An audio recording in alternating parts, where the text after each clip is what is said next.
Everyone, welcome to my channel. आज हम बात करने वाले हैं फ़ैशन डिज़ाइनिंग के बारे में और उससे जुड़े कुछ सवाल और डाउट्स के बारे में। तो चलिए शुरू करते हैं आज के इस वीडियो को। सबसे पहले बात करते हैं फ़ैशन डिज़ाइनिंग में एडमिशन लेना कब सही रहता है, 10th के बाद और 12th के बाद। तो देखिए, दोनों ही सही समय है। 10th के बाद भी आप एडमिशन ले सकते हो और 12th के बाद भी आप एडमिशन ले सकते हो, जिसके लिए बेसिक रिक्वायरमेंट सिर्फ इतनी रहती है कि मिनिमम मार्क्स से पास होकर आप एडमिशन लेने जा सकते हो। बात करते हैं दूसरे सवाल की। मैंने होटल मैनेजमेंट किया है, तो क्या मैं फ़ैशन डिज़ाइनिंग में एडमिशन ले सकता हूँ? यस, आप किसी भी फील्ड से होंगे तो भी आपको फ़ैशन डिज़ाइनिंग में एडमिशन मिल जाएगा। मेरी एज 38 ईयर्स है, तो क्या मैं फ़ैशन डिज़ाइनिंग में अपना करियर कर सकती हूँ? डेफिनेटली आप फ़ैशन डिज़ाइनिंग में करियर कर सकते हो, जिसके लिए कोई एज लिमिटेशन नहीं होती है। पर कुछ कॉलेजेस ऐसे होते हैं जहाँ पे आपको एज लिमिटेशन दिखाई देती है, पर कुछ कॉलेजेस ऐसे भी होते हैं जहाँ पर आपको एज लिमिटेशन नहीं दिखाई देती है। तो आप उन कॉलेजेस को चुनें जहाँ पे एज लिमिटेशन ना हो। और अगर आप सेपरेट कोर्स करना चाहते हो लाइक डिप्लोमास, सिर्फ टेलरिंग का, सिर्फ इलस्ट्रेशन का, तो भी आपको एज मैटर नहीं करती, आप आसानी से अपना करियर कर सकते हो। मुझे इलस्ट्रेशन और ड्राइंग नहीं आती है, तो क्या मैं फ़ैशन डिज़ाइनिंग में अपना करियर कर सकती हूँ?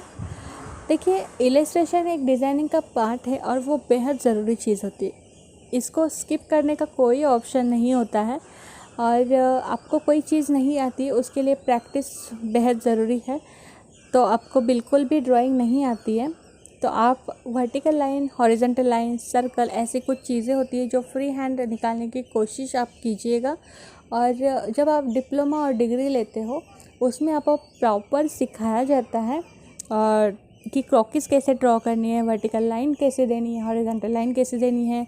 मेजरमेंट के थ्रू क्रॉकिस पहले बनाना सिखाते हैं, जिसको मैकेनिकल क्रॉकिस कहते हैं। तो ये सारी चीज़ें आपको प्रॉपर सिखाई जाती है। तो डरने की बिल्कुल भी बात नहीं है कि आपको इलस्ट्रेशन नहीं आता है। आपको नहीं आता है तो आप घर पे पहले प्रैक्टिस कीजिए फ्री हैंड अपना करने की, क्योंकि उसकी हेल्प आपको मिल जाएगी जब आप डिप्लोमा और डिग्रीज लेते हो तब।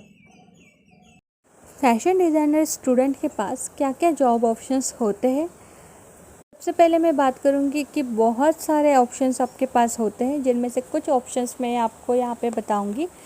As a fashion designer company या बुटीक में आप फ़ैशन डिज़ाइनिंग का काम कर सकते हो।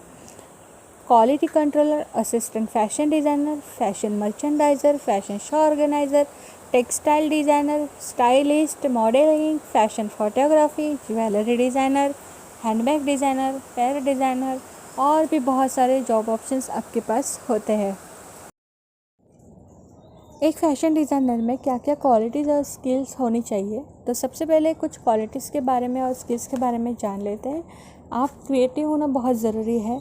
आपके अंदर पेशेंस होनी चाहिए, हार्ड वर्किंग आप होने चाहिए, ऑन टाइम चेंजेस और वर्क करने की आपकी तैयारी होनी चाहिए, इमेजिनेशन आपकी स्ट्रांग होनी चाहिए, आपके अंदर कॉन्फिडेंस होना चाहिए, आपकी कम्युनिकेशन स्किल्स अच्छी होनी चाहिए, आप सोशल मीडिया पर एक्टिव होने चाहिए, आपको कलर नॉलेज होना चाहिए। तो ऐसे ही कुछ क्वालिटीज़ और स्किल्स एक फ़ैशन डिज़ाइनर में बहुत मायने रखती है।